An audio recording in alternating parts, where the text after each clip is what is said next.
Bonjour à tous, c'est Idré et dans cette vidéo je vous propose de parler d'un objectif sur le chapitre du deuxième degré. Cet objectif, c'est donc de résoudre des équations du deuxième degré sans utiliser la méthode de delta, ou rho pour certains, et on va faire ça en isolant les x carrés. Alors, il faut bien comprendre que la méthode de delta, c'est une méthode générique, et elle résout toutes les équations du deuxième degré. Donc forcément, il faut se demander, pourquoi est-ce que je fais une autre méthode alors ? Eh bien, simplement parce qu'il y a des équations où on voit tout de suite la solution, où on va beaucoup plus vite sans faire le delta. Par exemple, c'est bête à dire, mais le delta, il y a deux étapes. Et donc, si vous êtes dans un gros calcul occupé à vous concentrer sur un autre problème plus important, et que vous tombez sur une équation du deuxième degré, voir les solutions sans avoir besoin de passer par le delta, vous gagnerez du temps et surtout de la concentration sur le problème sur lequel vous êtes. Et puis de manière générale, savoir maîtriser un petit peu l'équation, savoir juste isoler x carré, ça augmente votre maîtrise des équations et ça, c'est toujours bénéfique. Voilà plusieurs raisons pour lesquelles on va travailler cet objectif. Comme toutes les vidéos, je vais commencer par justifier pourquoi je ne veux pas vous donner de méthode en mode faites ça sans comprendre. Ça ne sert à rien, vous vous sentirez juste à savoir résoudre des équations, mais à ne pas savoir réfléchir, raisonner, argumenter, et c'est finalement ça l'objectif principal du cours de maths. Donc allons-y un petit peu. J'ai pris une question ici, x carré moins 9 égale 0. Voilà une équation sur laquelle j'ai envie d'isoler x carré. Alors d'abord, qu'est-ce qui me fait dire que j'ai envie d'isoler x carré ? D'abord qu'il n'y a pas de x et de x carré. Par exemple, on n'est pas dans un cas genre 3x carré plus 2x moins 1 égale 0. S'il y avait du x et du x carré, je ne peux pas juste isoler x. Du moins, on en parlera dans une autre. S'il n'y a que ces deux-là, il y a moyen encore de faire des trucs. Ça, c'est pour un autre objectif. Mais s'il y a les trois termes, là, vraiment, en général, on ne sait pas faire grand-chose. Et donc, ici, typiquement, le cas qui va me dire, tiens, là, je vais isoler x carré, c'est le fait de ne pas avoir du tout de x ici. Par exemple, 3x carré moins 1 égale 0. Là, je partirai sur la stratégie de isoler x carré. Alors, pour comprendre comment est-ce qu'on va faire pour isoler x carré, on va revenir un petit peu sur la résolution des équations de base. Donc je vais résoudre une équation que vous savez déjà bien résoudre. Par exemple, je vais prendre 5x plus 2 égale 0. Et on va réanalyser un petit peu comment ça fonctionne et vous verrez qu'est-ce qui change quand on arrive à x carré. Pour résoudre 5x plus 2 égale 0, ce que je vous invite surtout à ne pas avoir en tête, c'est on va faire passer les choses de l'autre côté. Ça, c'est une très mauvaise idée. Faire passer de l'autre côté, on perd la notion mathématique, on perd le sens de ce qu'on fait. Et puis, de temps en temps, le plus 2, quand il passe de l'autre côté, il va devenir moins 2. Un fois moins 5, il va devenir divisé par moins 5. Enfin, il faut savoir pourquoi et comment on fait passer de l'autre côté. Et donc, je vous invite à ne pas utiliser cette expression faire passer de l'autre côté, c'est une mauvaise idée, mais à simplement dire l'opération mathématique qu'on fait. Parce que l'opération mathématique, elle n'est pas très compliquée. Ici, pour isoler x, j'observe que j'ai deux opérations qui sont dessus. La première, en termes de priorité des opérations, c'est le x5. La deuxième, c'est le plus 2. Et il faut voir ça comme un petit paquet de Noël. Je vous montre ça en grand. Un petit cadeau de Noël, là, il est là, et vous avez mis plusieurs emballages dessus. Il y a un premier emballage, on va dire que c'est le x5, parce en termes de priorité, il est le premier, et puis il y a un plus 2.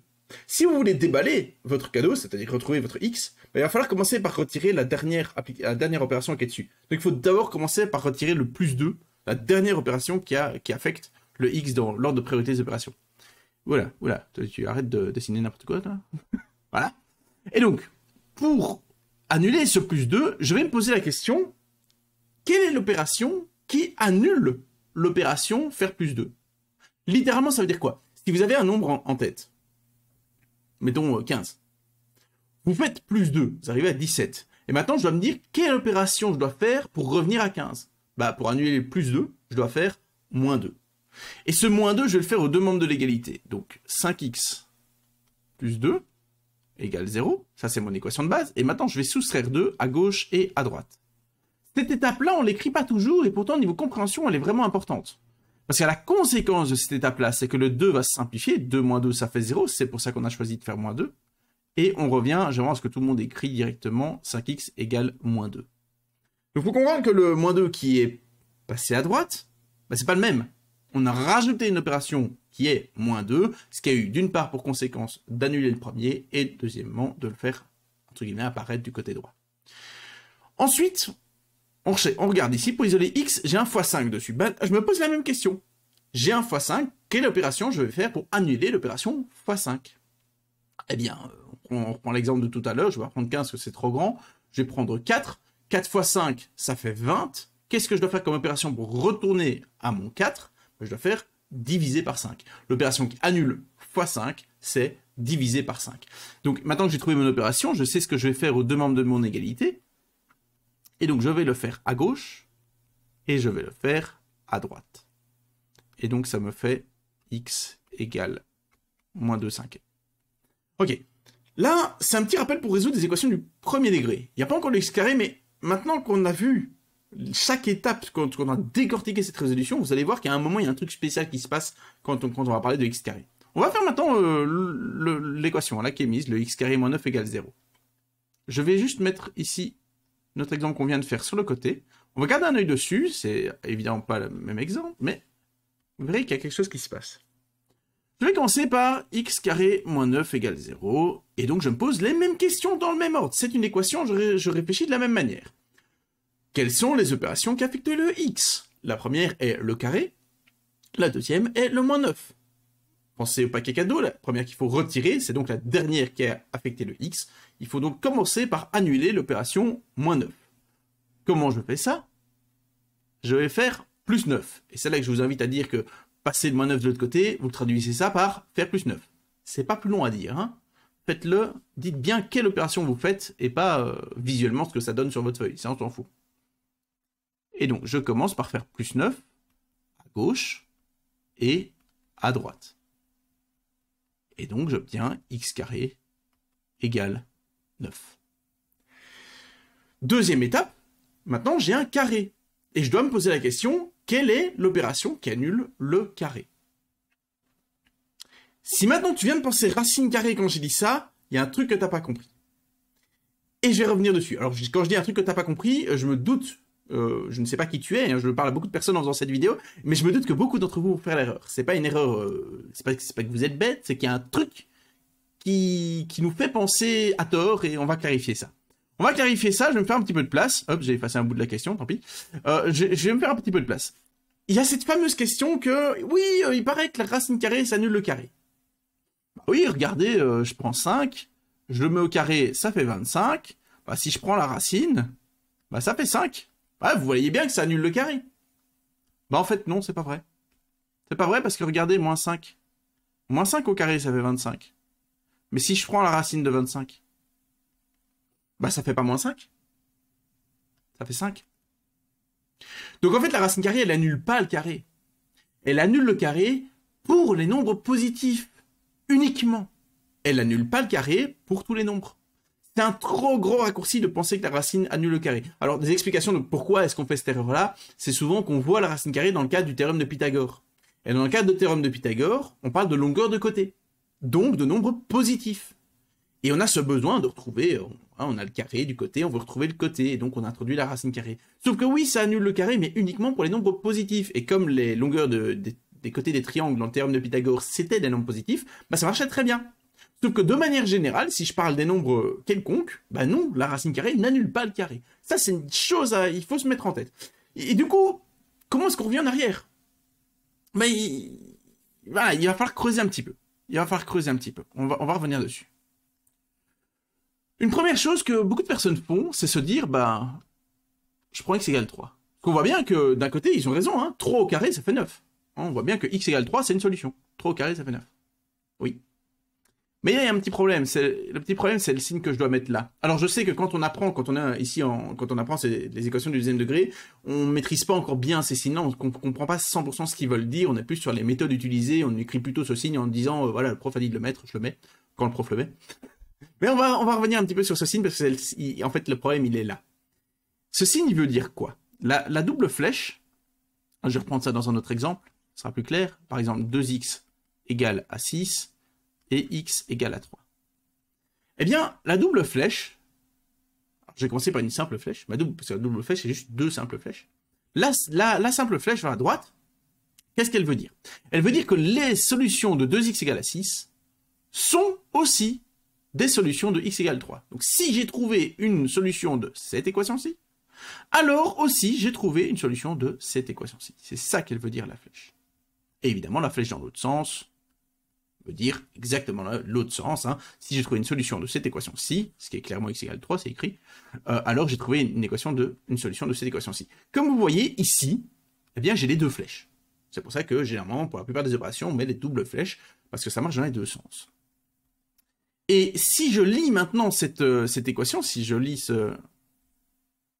cette équation, la résolution, le raisonnement qu'il y a derrière, j'ai quoi? Je veux résoudre l'équation de x égale à 6, ici. Pour résoudre l'équation de x égale à 6, je dis que ces solutions sont aussi les solutions de x égale 3. Ce sont les mêmes. Oh, mais j'ai trouvé les solutions de x égale 3.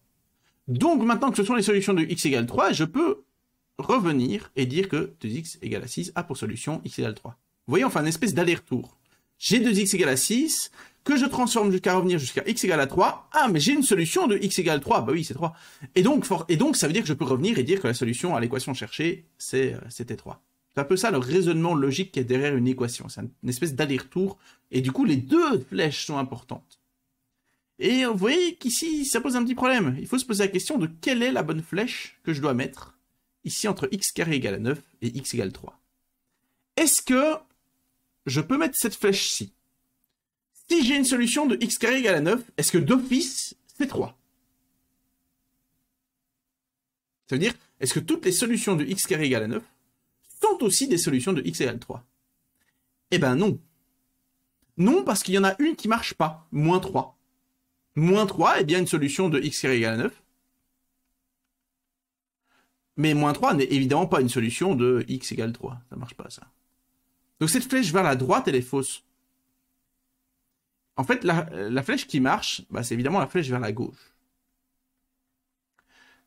Si x vaut 3, alors oui, x carré vaut 9. D'accord. Et là, il faut qu'on se mette bien d'accord sur ce que veut dire résoudre une équation. Résoudre une équation, il y a beaucoup d'élèves qui... C'est une question que je pose souvent, en fait. Hein, et étonnamment, c'est pas une question à laquelle j'ai beaucoup de bonnes réponses. C'est pas la pire, mais pas toujours. Résoudre une équation, on me dit souvent, la réponse qui vient généralement, c'est trouver des solutions. Ben non, c'est pas ça. La preuve, c'est qu'ici, l'équation x carré égale à 9, ben x égale à 3, c'est une solution. Mais c'est pas ça, résoudre une équation. Résoudre une équation, c'est pas trouver une solution. C'est trouver toutes les solutions. Et toutes les solutions, il est vraiment important. Je peux pas juste dire que x égale à 3 fonctionne. Il faut absolument, pour pouvoir mettre cette double flèche et faire ce raisonnement de résolution d'équation, il faut absolument que j'ai toutes les solutions, c'est-à-dire 3 et moins 3. Donc, je résume. J'ai détaillé beaucoup de choses, mais je vais résumer ce qu'il faut retenir. Quand on résout une équation du style x carré égale un nombre, 5, il n'y a pas une solution, mais deux solutions. Il y a la racine de 5 et moins la racine de 5. Et là, seulement, les deux équations sont bien équivalentes. Là, j'ai vraiment toutes les solutions. Et du coup, ça pose un problème. Ça pose un problème qui est quoi? Bah, qui est que c'est la première fois comme ça qu'en faisant une opération on demande de l'égalité, il n'y a plus qu'une seule solution, il y a une deuxième qui apparaît en même temps. Et donc, avec ce qu'on avait travaillé avant, avec les équations du premier degré, etc., c'est souvent une erreur récurrente de voir ce plus ou moins là, lui là, qui disparaît, ou du moins qui n'apparaît pas dans la résolution d'équation. Et ça, bon, je vais pas rentrer en détail sur le fonctionnement de cerveau, mais il y a vraiment une partie qui, quand on voit x carré égale à 5, il y a une partie qui va répondre tout de suite, racine de 5. Parce que généralement tout le monde la voit. Enfin encore ici avec racine de 5, on la voit déjà moins que quand j'avais pris l'exemple x carré égale 9, où là on voit tout de suite le 3. Mais attention, il faut travailler un espèce de frein. Bon, et le frein, ça se travaille et ça se développe au fil de l'adolescence, donc c'est un peu compliqué de dire, certains l'auront déjà acquis, d'autres pas encore, mais de toute façon, ça se travaille. Et ça se travaille comment? Eh bien, ça se travaille en mettant en place des freins artificiels. Ce que je vous invite à faire, c'est que quand vous voyez comme ça un x carré égale un nombre, prenez le réflexe, comme pour les problèmes remarquables, de dire, attention, x carré égale à 5, danger. Le danger, c'est que vous allez oublier le plus ou moins. Si vous arrivez à développer ce réflexe d'écrire un panneau danger au moment où vous avez l'équation x carré égale à 5, ou x carré égale 9, x carré égale un nombre, alors vous aurez beaucoup plus de chances de ne pas oublier ce plus ou moins. Et c'est ça le gros risque, et c'est pour ça qu'en fait cet objectif, il est là exprès pour travailler le fait de ne pas oublier ce plus ou moins. Il y a bien deux solutions à l'équation x carré égale à 9. Ok ? Voilà, c'est tout ce que j'avais raconté pour cette vidéo. Eh bien, on se retrouve sur une prochaine. Salut, salut!